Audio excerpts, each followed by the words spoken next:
Bini, wach auf, wir müssen das zweite Kerzel aufnehmen. Bauchweh. Liebe Leute, heute behandeln wir ein kleines Tabuthema. Da haben wir zwei einige Personen kennen, die des Öfteren persönlich davon betroffen sind. Wir hoffen, dass euch unser zweites Kerzel gefällt und vielleicht sogar ein bisschen zum Nachdenken anregt. Seit ein paar Tagen hab ich meine Tag. Hat das Leben noch einen Sinn? So viel Blut, ich glaub ich bin, ja, da wären wir alle hin. Was kann man denn da machen? Mein Leben war so schön.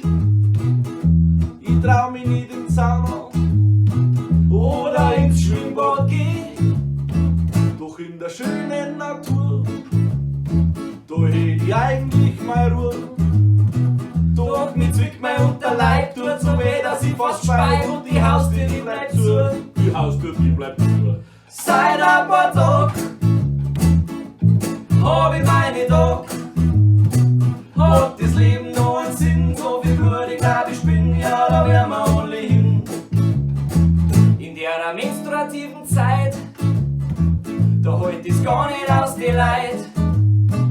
Lauft mir jemand über den Weg, interessiert mich dieser Drehkurve, ich glaub, dass euch feit. Dann pack ich mir meine Taschen und kauf mir Ibuprofen. Danke, lieber Apotheker, jetzt sind Schmerzen wieder weg und mein Leben ist wieder schön.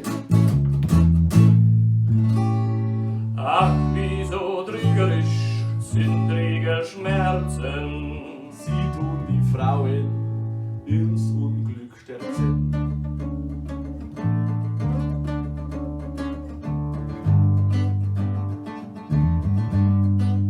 Ich wart seit Wochen auf diesen Tag und kann vor lauter Aufregung nicht grad stehen. Vor 2 Monaten, da ist passiert, wenn ich drüber nachdenk, war's eigentlich ganz schön. Wir waren besoffen, haben uns nimmer getroffen, wir waren so dumm. Doch dann kommt die Erlösung.